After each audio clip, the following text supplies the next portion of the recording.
of leadership integrity in nation building and national stability and prosperity.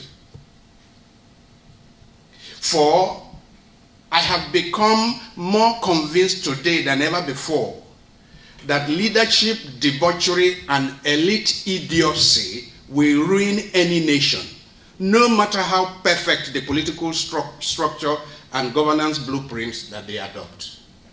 Leadership debauchery and elite idiocy will ruin any nation, no matter how perfect the political or structural blueprint that they adopt.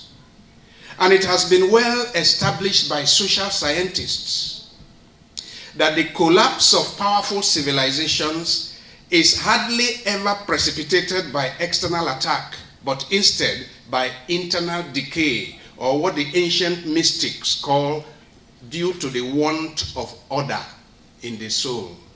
The want of order in the soul.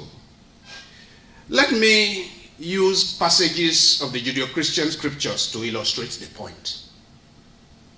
We read in Proverbs 14:34 that righteousness exalts a nation, but that sin is a reproach to any people. Proverbs 29:2, we read that when the righteous are in authority, the people rejoice, but when the wicked rule, the people groan. Proverbs 29:4 says, it is by justice that a king gives stability to a land.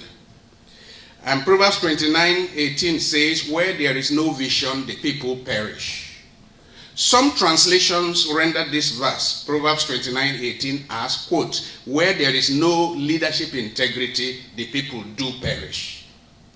What this means is that leadership integrity is fundamental and critical to national development, national unity, and national peace and prosperity. Or that the socio-economic and political fortunes of a people are tied up to the integrity or lack thereof of its leaders. This idea is very well illustrated in the history of Israel. When they had good leaders like Joshua and David and Hezekiah and Nehemiah and Ezra, they conquered their enemies, they experienced restoration, and they enjoyed peace and prosperity. But when they had leaders who lacked integrity and the fear of God, like Saul and Jeroboam and Rehoboam and Ahab, etc., they were easily defeated by their enemies who went ahead to loot and pillage their resources. In one case, Israel was not only conquered by their adversaries, they were expelled from their land and deported to Babylon for 70 years. Now, to illustrate the point further, there is this report in the book of Sirach or Ecclesiasticus, chapter 47, verse 23 to 25, that, I quote, Solomon rested with his ancestors, leaving one of his stock as his successor, the stupidest member of the nation, brainless Rehoboam, whose policy drove the nation to rebel. Next, Jeroboam, son of Nebat, who made Israel to sin and set Ephraim on the way of evil. From then on, their sins multiplied so excessively as to drive them out of their country, for they tried every kind of wickedness until vengeance overtook them. Recall that, as is recorded in the 12th chapter of the first book of Kings, it was Rehoboam who succeeded his father Solomon as king of Israel and Judah. When he ascended the throne, the elder of Israel went to him and complained about how hard life had been under his father, King Solomon, saying, your father made our yoke heavy. Now, therefore, we beg you, please lighten the hard service of your father and his heavy yoke that he placed on us, and we will serve you.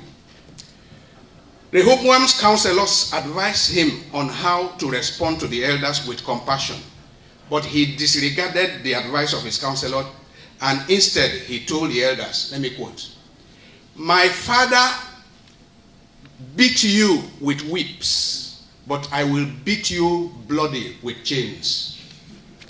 When the elders of Israel heard the response of King Rehoboam, they resolved to separate themselves from the kingdom of David. So they shouted, to your tents, O Israel. Now look to your tents, O David. this was the beginning of the disintegration of the kingdom that was united under David and Solomon. Now, brothers and sisters, friends, what the above scriptures tell us, and what has been sufficiently demonstrated in human history and in our own recent national trajectory, is that the socio-economic and political fortunes of a people often hang peremptorily on the integrity or lack of integrity of its leaders. Where there is moral integrity among the ruling class, the people make economic progress and experience stability and peace. But where the leaders are illegitimate, corrupt, unjust, immoral, lacking in credibility, the people suffer economic stagnation, social discourse, and eventual collapse. As we gather here today for one more brainstorming session on the imperative of evolving new governance structures for Nigeria, I wish to remind the respected patriots, elder statesmen and women, legislators, political scientists, governance experts, as well as civil society activists here present, that though we all seem to agree that the prevailing political structures in our nation are not working for the people, though we all seem to agree that there is an urgent need for revisioning, for reconfiguring, and for restructuring of the Nigerian nation, nations, however, are built primarily and fundamentally on values, and not on the quality of political or structural blueprints they embrace, nor on the abundance of material resources, as indeed the post-independence Nigeria experiment has demonstrated. Nation building refers to the internal, organic, and dynamic process by which a society identifies, discusses, contests, and reaches consensus on shared values, principles, and norms. It refers to the process by which a society galvanizes a sense of national cohesion, consolidates a national identity, and forges a sense of common purpose or set of common goals to which the society is oriented. In other words, nation building is the process of molding diverse groups into a unified, cohesive, harmonious, and stable national entity with shared vision and collective mission. Now, essential and of critical importance in the process of nation building is a transparently honest, visionary, self-sacrificing, and therefore legitimate and credible leadership. Such leadership assumes the role of architects, engineers, and project managers of the emerging nation. Thus, strong, stable, unified, and prosperous nations are built, I say, fundamentally on values. And experience has shown that such values are anchored on and sustained by leaders of transparent integrity and credibility, whose leaders, whose very lives encapsulate and personify the values that they seek to propagate in the polity. Otherwise, such values will hardly take root in the society. When, however, such critical values for nation buildings as leadership integrity, justice and fairness, as well as high degree of patriotism and sacrifice for the common good, when such values are missing, what we often have is a free-for-all. Intractable conflicts from Maiduguri to Yanegua and from Ondo to Benue. Monumental corruption, political tension, social discord, the preponderance of violent crimes, widespread impunity, including executive impunity, etc. Indeed, 4th century philosopher St. Augustine of Hippo declared that kingdoms or societies devoid of justice are nothing but a bunch of bandits and a gang of robbers. Kingdoms devoid of justice are nothing but a bunch of bandits or a gang of robbers. It is justice that builds kingdoms. Where there is no justice, what you have is a gang of bandits or a bunch of robbers. What the foregoing implies is that as we engage in multiple dialogue events and public debates on the reconfiguration or restructuring of the Nigerian nation, and what governance structures best suit our context of ethno-religious and cultural diversity, we must pay close attention to the reality of widespread moral vacuity among the political, economic, religious, and socio-cultural elite of our nation. As we engage in one more brainstorming session on the future of the Nigerian nation, I ask that we pay attention, urgent attention to, and address very critically the embarrassment of what has been called a naked public square. Naked public square, whereby criminally minded characters and alleged gangsters in our midst are more easily finding their way to all levels of political office than men and women of honor, integrity, discipline, modesty, patriotism, and sacrifice. Yes, as we engage in one more political dialogue session, I ask that we seriously interrogate the situation whereby our nation more easily throws off for political office crooked and devious characters, including ethnic bigots, religious extremists, those who regularly manipulate the religious sentiments of the people, those who recklessly exploit the age-old ethnic acrimonies and antipathies in the land for selfish gain, and those thoughtless others who habitually loot the local government, state government, or national treasury for themselves and their families and render the population destitute. Until we address this anomaly, this fundamental error in our concept of political leadership and the leadership recruitment process, I do not believe that any measure of tinkering with our political structures alone will transform our fortunes. Nigerians have produced tons of documents, and Sam has referred to some of them just now. Nigeria has produced tons of documents from several dialogue sessions in the last 63 years, but let me limit myself to the last 29 years, from Babangida's 1986 Political Bureau to Jonathan's 2014 National Dialogue. The recommendations for structural reform from these dialogue events have been ignored by a succession of leaders. But these previous recommendations must now be considered among the low-hanging fruits from which to start the project of salvaging our failing nation state. If Nigeria is to be saved, the changes we require to bring about are not superficial at all. They are massive, they are fundamental, they are far-reaching. But in my view, the required changes can be summarized under three broad themes. 1, rule of law. 2, equal citizenship. 3, self-determination, or what has been described as devolution of powers, so as to reflect our true nature as a federal state and not a unitary system that is pretending to be a federation. We must trace our steps back to the federalist route negotiated by the founding fathers and understand that the basis of our existence as Nigeria is mutual respect of the religious, ethnic, and cultural diversities of all those in the Union. It took several years for the founding fathers to negotiate the kind of constitution that we had in 1960 and 1963. And the military guys came in 1966 and changed it all with no negotiation. We need to return to the negotiation if we are to have peace.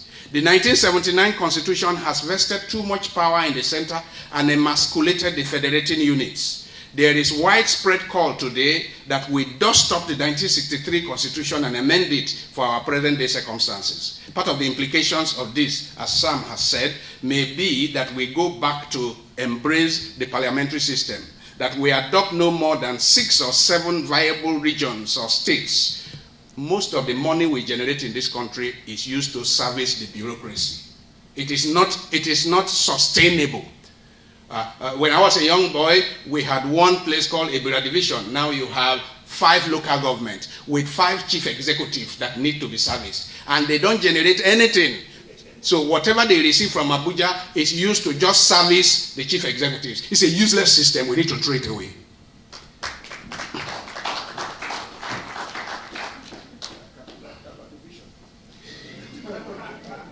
Yeah. So we need to have local administrative structures that are viable, that generate resources. When I was young, the local government, the division, they had a works department, they had agri department, they had forestry department, they had water resources that worked. We had forest rangers. We had, they repaired our roads. There was water supply. As a young boy, I didn't go fetching water. I had water supply, clean water that you can drink from the tap in my house. We need to return to the kind of system that gave us that. We need to cut down massively on the cost of governance by merging ministries, departments, and agencies in a much more radical manner than the Onanseye report. I mean, I felt terribly disappointed that after 12 years, you just announced that you approved the Onanseye report, but since the Onanseye report, you have created 600-700 more departments and agencies. So are you saying that we return to Onanseye report, meaning Onanseye report said we should have only about 300. So should we have only about 300 and merge all the others? And I would say yes, meaning ignore all the ones that were created ever since then, because they are not sustainable. I know agencies and departments that have signboards, federal government commission for this, and they have big houses in Abuja, and you hardly see anybody there, because some of those things, they were supposed to be ad hoc commissions, meaning the task for which they were created could be carried out in 3 months, and they are done away with. But people have been receiving money, they have been chief executives for 10 years. It's a useless system, and we need to throw them away. We must now summon the courage to discuss openly and frankly the thorny issues of religion and state of origin. We must agree on what place, if any, Sam already alluded to this, what place, if any, religion should play in governance, and resolve on whether we want to live under a monarchical theocracy of some sort, or we want to live together as a modern, federal, democratic, multi-ethnic, and multi-religious entity founded on the principle of justice, equity, equality, and mutual respect. I am a priest of the Catholic Church, but I am one of the first to say the government has no business funding pilgrimages, Christian or Muslim.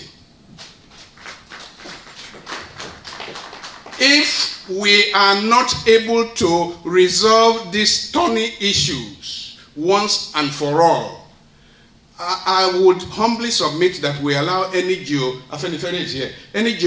political entities desiring to succeed, please let them do so safely and peacefully.